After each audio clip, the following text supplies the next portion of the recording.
कैसे हैं आप? आपकी फिर से वीडियो लेकर आई हूँ। हम पढ़ रहे थे अध्याय 4 कार्यपालिका।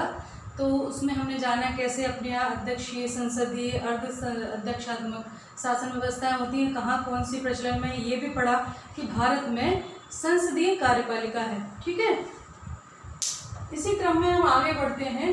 भारत में संसदीय कार्यपालिका के उसमें तो संसदीय कार्यपालिका कैसे काम करती है भारत में, उसके बारे में। तो यहाँ पर केंद्र में जो है राष्ट्रपति, प्रधानमंत्री सहित मंत्रिपरिषद को संसदीय कार्यपालिका कहा जाता है। अर्थात हमारे यहाँ संसद की प्रधानता है और संसद किससे मिलकर बनती है? राष्ट्रपति, प्रधानमंत्री और राज्यसभा, लोकसभा दोनों को मिला के, यानी मंत्रिपरिषद को मिला के तो संसद बनती है। अब बात आती है कि हमारे यहाँ प्रमुख कौन है, शासक प्रमुख कौन है। तो भारत में 1919 से लेकर 1935 तक बहुत सारी चर्चाएं हुई कि कार्यपालिका कैसी हो, अध्यक्षात्मक हो, संसदात्मक हो। तो ये विचार आया संविधान निर्माताओं के मन में कि वो किसी व्यक्ति पूजा की समर्थक नहीं थे। अर्थात अध्यक्षात्मक शासन जो होता है वो अच्छा होता है, मजबूत होता है और जनता उसमें प्रत्यक्ष रूप से राष्ट्रपति को वोट देती है, लेकिन उसमें व्यक्ति पूजा की प्रमुखता रहती है, व्यक्ति पूजा होने की संभावना है, क्योंकि एक व्यक्ति के पास पूरी शक्तियों का केंद्रण होता है। तो भारत के जो संविधान निर्माता थे वो नहीं चाहते थे कि वो अपनी सर्वोच्च शक्ति को किसी एक व्यक्ति के हाथ में दे।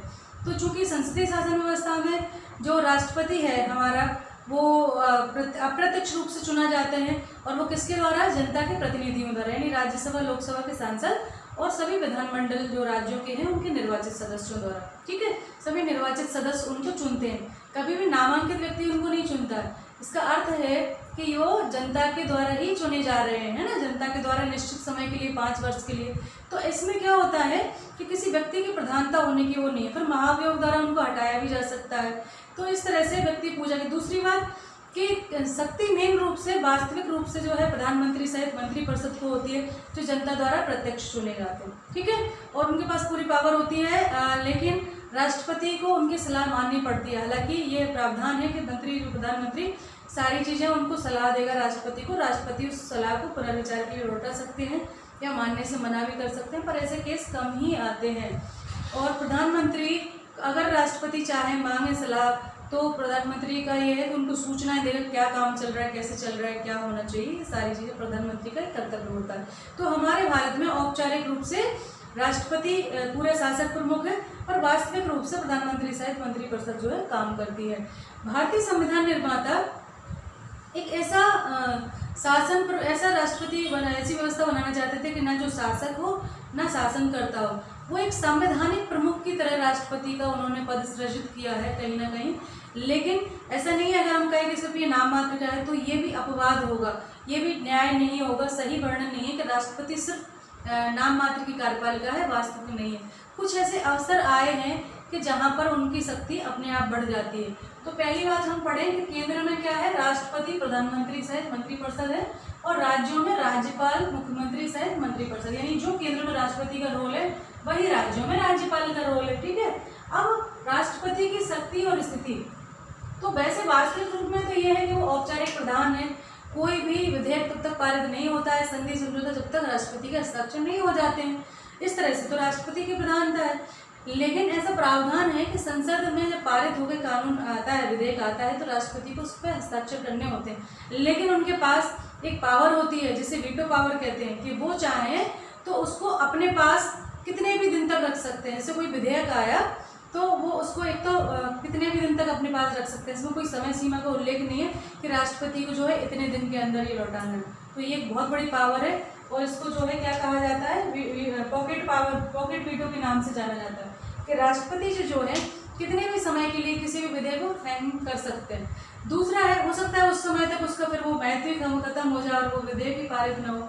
दूसरा है कि वो पुनर्विचार के लिए भी लौटा देते हैं। अगर राष्ट्रपति को लगता है कि जो सलाह दी जा रही है मंत्रिपरिषद द्वारा वो ठीक नहीं है, उसमें कुछ कानूनी खामियां हैं या जनता के हित में नहीं है, तो वो पुनर्विचार के लिए उसको लौटा देते हैं। लेकिन कुछ समय बाद जब वो फिर पारित होकर आता है तो फिर उनको हस्ताक्षर करने पड़ते हैं। तो इस तरह से ये नहीं कि नहीं राष्ट्रपति हस्ताक्षर नहीं करेंगे, ये उनको पावर करने पड़ते हैं, लेकिन अपने आप में पुनर्विचार के लिए किसी विधेयक को लौटाना ये भी बहुत बड़ी शक्ति होती है और इसमें फिर संसद को पुनर्विचार करना पड़ता है ना, मंत्रिपरिषद को पुनर्विचार करना पड़ता है।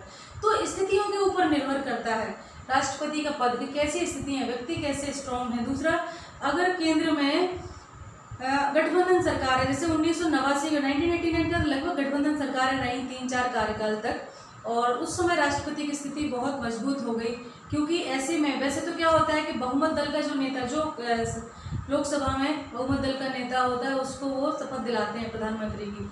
लेकिन अगर ऐसा होता है कि बहुमत दल नहीं है, कोई भी गठबंधन है, उनमें भी किसी को स्पष्ट बहुमत नहीं है, तो फिर राष्ट्रपति के विवेक पर निर्भर होता है कि वो क्या करें, कैसे करके किस व्यक्ति को जो है आमंत्रित करें। तो ऐसी स्थिति में राष्ट्रपति की स्थिति जो है मजबूत हो जाती है। और जो हम बात कर रहे हैं विशेष अधिकार की, तो विशेष अधिकार में यही है, स्थितियों पर निर्भर करता है। स्थायी बहुमत ना हो तब राष्ट्रपति जो है शक्तिशाली हो जाते हैं, और उनको वीटो पावर भी है, जो मैंने कहा कि विधेयक को वो पुनर्विचार के लिए लौटा देते हैं या अपने पास रख लेते हैं बहुत दिनों तक। तो वीटो पावर जो अपने पास रखे रहते हैं कई उसमें, तो उसको कहते हैं पॉकेट वीटो, यानी जेब में रखने का अधिकार है। तो वो वैसे ही खराब हो जाएगा, है ना वो विधेयक, और हो सकता है उसकी आवश्यकता ही समाप्त हो जाए। फिर इसमें आए 1998 में घटना दी है कि जब भाजपा और अन्य दलों का गठबंधन था, उन सबको मिलाकर भी बहुमत साबित नहीं हुआ था उसमें, है ना, संसद में। तो उस समय उनको कुल सब गठबंधन और भाजपा सबकी मिला के 251 सीटें थी, जो बहुमत से 21 सीटें कम थी, 21 कम थी। तो ऐसे में जो के.आर. नारायणन थे राष्ट्रपति, उन्होंने वाजपेयी जी जो उन दलों के मुखिया के रूप में सामने आए थे, नेता के रूप में, उनको कहा कि आप 10 दिन के भीतर जो है अपना बहुमत साबित करिए, है ना, तब आपको आगे सत्ता संभालने का मौका दिया जाएगा। तो ये है कि परिस्थितियों के ऊपर डिपेंड करता है कि राष्ट्रपति कैसी स्थितियाँ हैं। अगर केंद्र में स्पष्ट बहुमत है, अगर संसद में स्पष्ट बहुमत है तो कोई बात ही नहीं है, और अगर नहीं है तो फिर क्या है, राष्ट्रपति की भूमिका वहाँ स्पष्ट हो जाती है। दूसरी हम बात करें राष्ट्रपति की, तो तीनों सेनाओं के प्रधान होते हैं, सारे काम उनके नाम पर होते हैं, तो उनको अनदेखा नहीं किया जा सकता, है ना। हमारे भारत में एक बहुत ही संवैधानिक प्रधान के रूप में बहुत एक अच्छी प्रभावशाली उनको सम्मानजनक पद दिया गया है। फिर है भारत का उपराष्ट्रपति। भारत का उपराष्ट्रपति, अच्छा एक चीज मैं आपको बताना भूल गई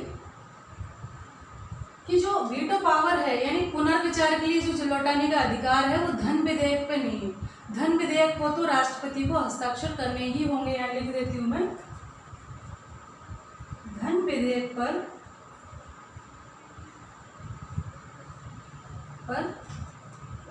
राष्ट्रपति को हस्ताक्षर करने ही होते हैं, राष्ट्रपति को हस्ताक्षर करने ही होते हैं, है ना, इसको नहीं लौटा सकते,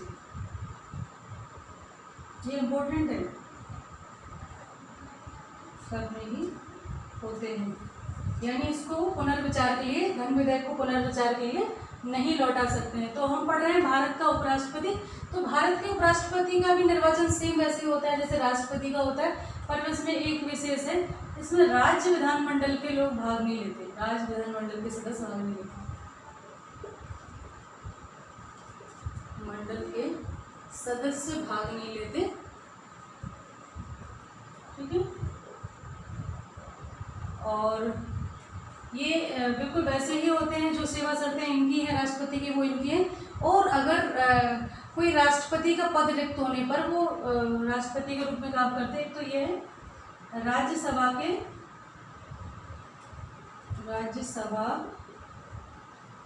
पदेन सभापति होते हैं, पदेन सभापति होते हैं।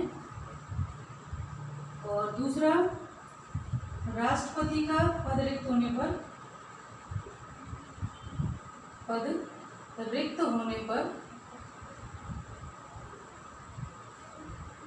राष्ट्रपति के रूप में काम करते हैं, राष्ट्रपति के रूप में काम करते हैं।